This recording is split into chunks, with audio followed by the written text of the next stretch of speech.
పైన ఇల్లు కింద డైరీ ఫామ్ మెయింటైన్ చేస్తున్నటువంటి రైతు దగ్గరికి మనం ఈరోజు రావడం జరిగింది. చూసుకోవచ్చు ఇక్కడ పీటీఓ ఆప్షన్తో ఉన్నటువంటి ని రన్ చేస్తున్నారు. ట్రాక్టర్ హెచ్పి కూడా 42 HP అంట. సో చూసుకోవచ్చు అక్కడ ముందు ఆవులు ఉన్నాయి, ఇక్కడ లోపల మొత్తం డైరీ ఫామ్ బర్రెలు ఉన్నాయి అన్నమాట.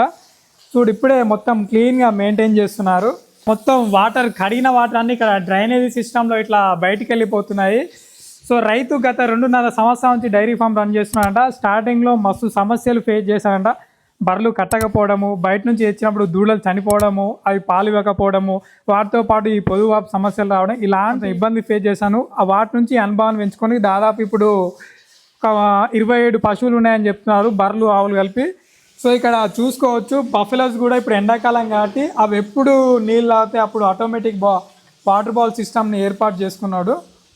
ప్రస్తుతం ఎండాకాలం కాబట్టి కొంచెం ఇబ్బందికరంగా కొనసాగుతుందని చెప్తున్నారు. దానా రేట్లు పెరిగినాయి, బయట చూసుకున్నట్లయితే ఆ ఖర్చులు కూడా పెరిగినాయి. అవన్నిటిని చూసుకుంటే వచ్చే ఆదాయం తక్కువనే ఉంది. రీసెంట్లీ యుద్ధం కారణంగా పాలు ప్యాకింగ్ చేసే కవర్ల రేట్లు కూడా పెరిగినాయని కొంతమంది రైతులు కూడా మనకు తెలియజేయడం జరిగిందండి.